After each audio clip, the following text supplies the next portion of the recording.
দেশের পরিবেশ প্রতিবেশ রক্ষায় তরুণ প্রজন্মের অংশগ্রহণ নিশ্চিত করা জরুরি বলেছেন পরিবেশবাদীরা। এ লক্ষ্যে গাজীপুরের পুবাইলে শিশুদের হাতে গাছের চারা বিতরণ করেছে ট্রিজম ফাউন্ডেশন।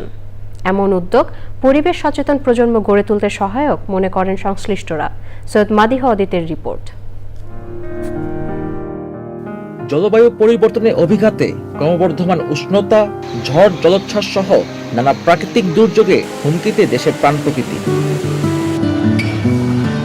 ভবিষ্যতের নিরাপদ ও বাসযোগ্য ধরিত্রী বিনির্মাণে বৃক্ষরোপণ সহ পরিবেশ বান্ধব জীবনাচারের বাধ্যবাধকতা তুলে ধরেছেন বিশেষজ্ঞরা। গাছ না থাকলে মরুভূমি হয়ে যায়, দুর্ভিক্ষ হয়। গাছ না থাকলে আমরা প্রকৃতি সুন্দর হয় না। এরই ধারাবাহিকতায় প্রতিনিয়ত ধ্বংস হতে থাকা প্রাণ প্রকৃতি রক্ষায় গাজীপুরের পুবেলের সাধু ফ্রান্সিস জেভিয়ার প্রাথমিক বিদ্যালয় ও ট্রিজম ফাউন্ডেশনের সবুজায়নের উদ্যোগ। পরিবেশ সচেতনতা সৃষ্টিতে বিভিন্ন প্রজাতির গাছের চারা উপহার দেওয়া হয় শিক্ষার্থীদের। গাছ আমাদের অক্সিজেন দেয় আর ফল ফুল দেয়। আমি এই গাছ নিয়ে পানি দিব, তার সাথে কথা বলবো এবং আমার সাথে সাথে তাকে বড় করব। বৃক্ষটা তাদের পাশে দেওয়া হয়েছে, তারা সত্যি অনেক খুশি। তাহলে তারা নিজে থেকে চিন্তা করেছে গাছটা কোথায় লাগাবে, তাহলে তারা এই গাছটার মধ্যে দিয়ে একটা ফল পাবে, তাহলে তারা সেই অপেক্ষায় আছে।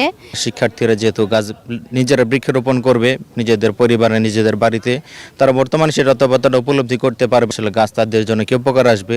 প্রকৃতির সঙ্গে সখ্যতা গড়ে তুলতে এমন উদ্যোগ আয়োজকদের।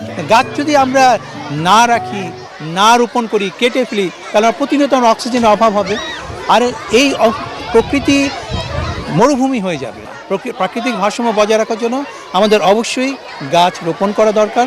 স্টুডেন্টরা যখন প্রাইমারি লেভেলে থাকে সেই সময় থেকে তারা গাছের সাথে এক ধরনের সখ্যতা তাদের ভিতরে যাতে তৈরি হয় এবং ভবিষ্যতে আমরা চাই কিছু সবুজ মন তৈরি করতে। কর্মসূচির স্পন্সর প্রতিষ্ঠান eastern insurance company limited. Syed Madih Adit, channel I, Gazipur.